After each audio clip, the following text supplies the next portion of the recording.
Filho do Homem vai morrer, conforme diz a Escritura a respeito dele. Contudo, ai daquele que o trair. Queridos irmãos, nós escutamos o Evangelho do capítulo 26 de São Mateus.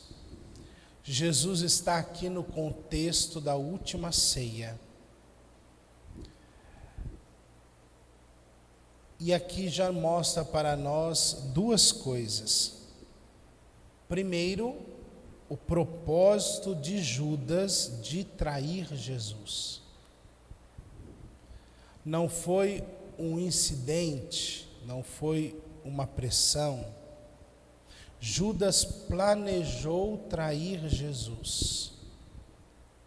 E já havia planejado. Judas fazia parte dos 12 e ele percebeu que a pregação de Jesus, ela trazia grande incômodo para os judeus, para os chefes, e que Jesus, os seus ensinamentos, trazia esta divisão no meio dos judeus. Muitos ouviam Jesus com temor, porque não havia nele contradição nenhuma. Então percebia nele uma profecia. Mas muitos, por causa dos ensinamentos de Jesus, contradizer a sua interpretação da lei, e até mesmo uma interpretação que não favorecia a eles, a sua maneira religiosa, a sua autoridade religiosa, então o odiava. Jesus, ele chamava todos à conversão. Não é que Jesus desprezava os religiosos. Isso é uma pregação torta, tendenciosa. Jesus nunca desprezou a religião.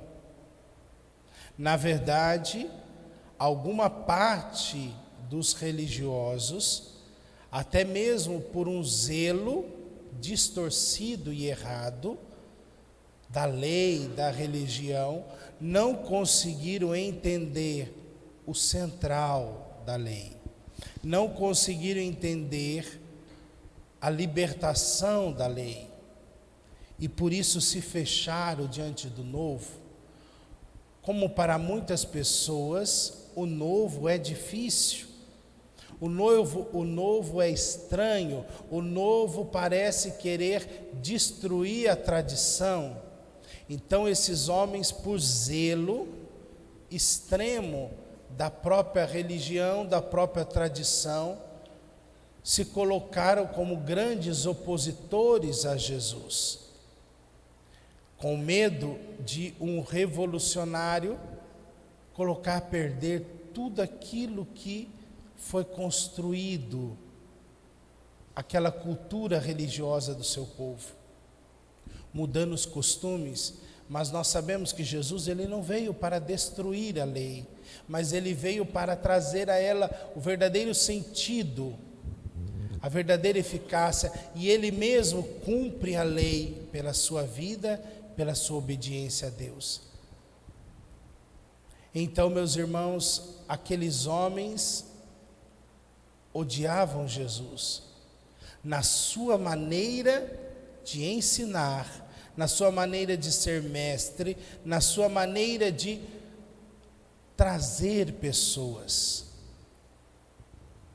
E também Jesus, que pregava, e pregava muitas vezes, trazendo cada vez mais pessoas para si, era sempre para os romanos e para Pilatos.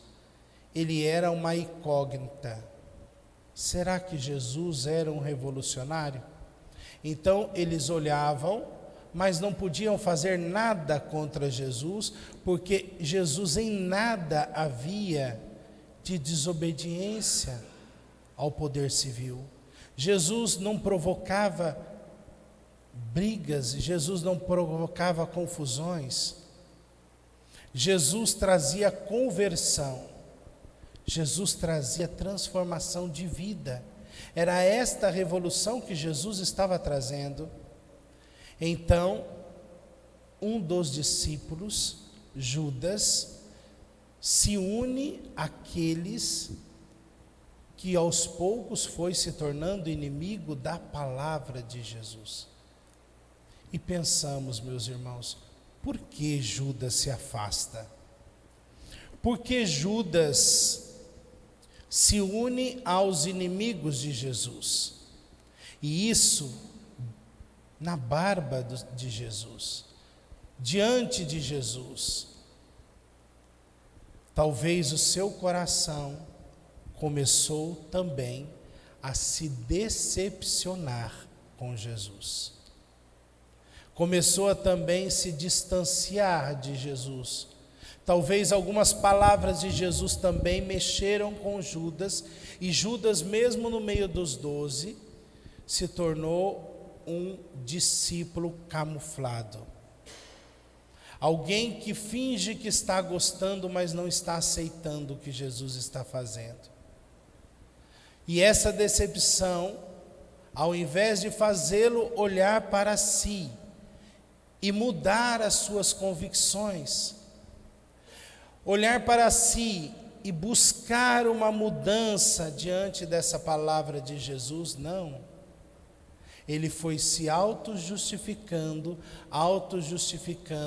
e ao invés de mudar o coração, eu prefiro me afastar daquele que quer minha mudança, daquele que está me corrigindo. Então Judas foi percebendo que ele era mais, ele foi percebendo que ele era melhor do que aqueles 12. Então, o sentir mais e melhor, eu tenho o direito de contestar, eu tenho o direito de me afastar, eu tenho o direito de agir, eu tenho o direito de trair. Porque talvez o olhar de Judas aqui não é uma traição, porque normalmente aquele que trai, ele se julga que tem motivos para trair. Ele, antes de trair, ele também se arma de justificativas. Mas também eu não estou recebendo aquilo que eu tenho direito. Mas também isso tem me acontecido, e eu tenho direito de coisa melhor do que isso. Então é isso que Judas começou a pensar. Olhando para os discípulos, ele achou que ele teria coisa melhor para si. Talvez pensando que aqueles homens que contestavam Jesus estavam certos.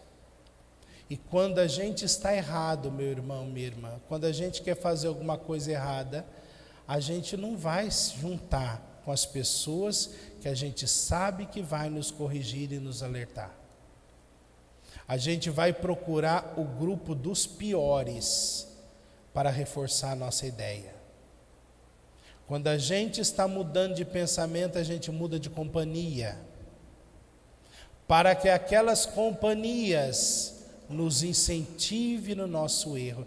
E aí a gente começa a falar, e quantas pessoas começam a partilhar as dificuldades do casamento, ao invés de falar às vezes com um amigo que quer o bem da sua família, às vezes um amigo de igreja, às vezes um irmão na fé. Não, eu vou falar com os piores. Quantas pessoas que no momento de dificuldade vai justamente nos camaradas que não valem nada. Jesus já começou a buscar os que não valem nada, para alimentar aquilo que estava no teu coração.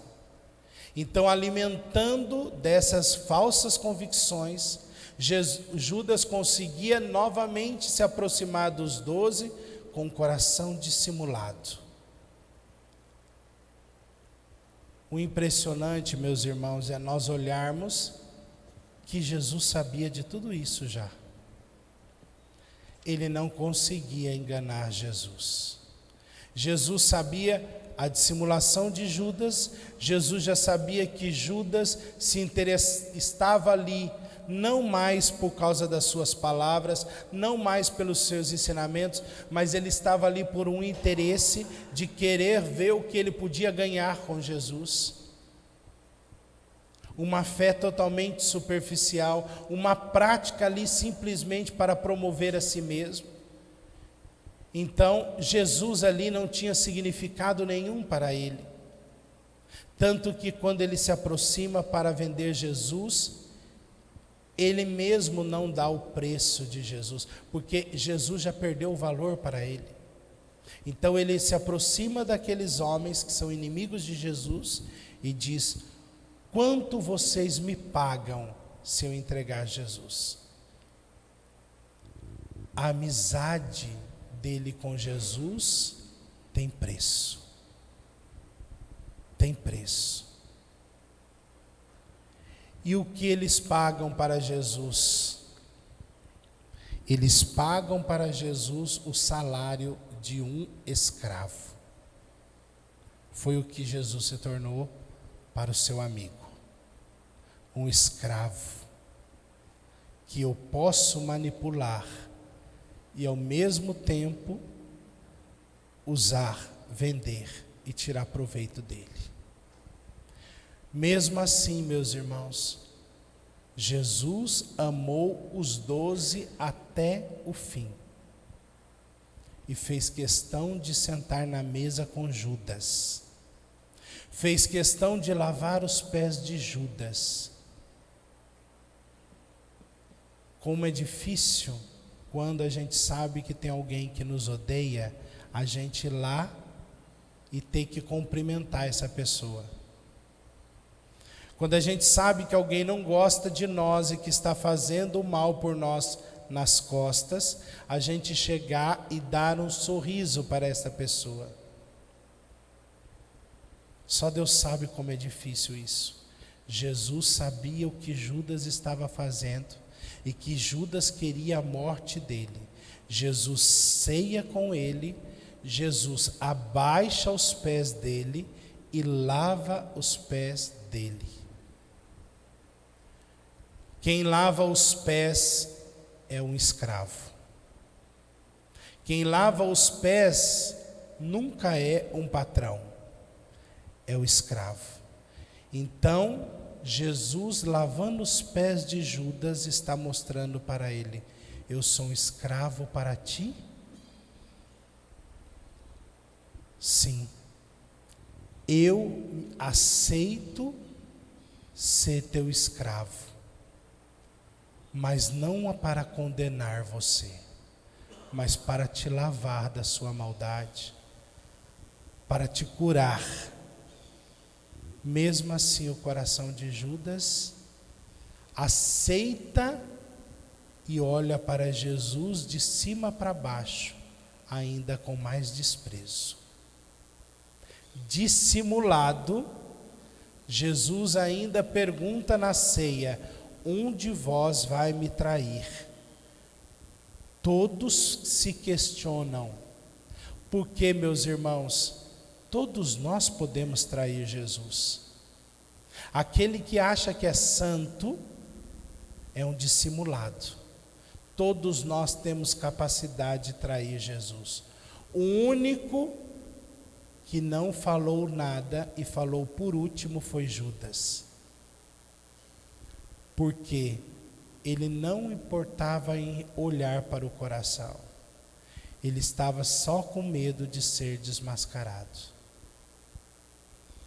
Judas pode viver em nós. Judas pode seguir Jesus.